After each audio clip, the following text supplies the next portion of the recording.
والذين هم لأماناتهم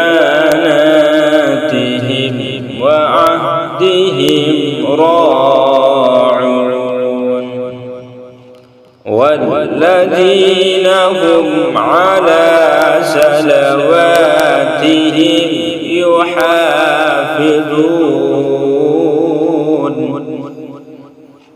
أولئك هم الوارثون الذين يرثون الفردوس هم فيها خالدون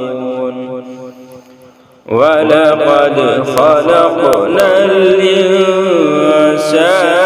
من سلالة من طين ثم جعلناه نطفة في قرار مكين ثم خلقنا النطفة علقة فخلقنا العلقة مضغة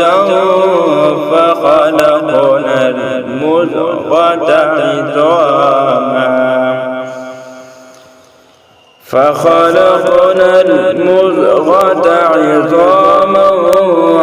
فكسونا العظام لحما ثم أنشأناه خلقا آخر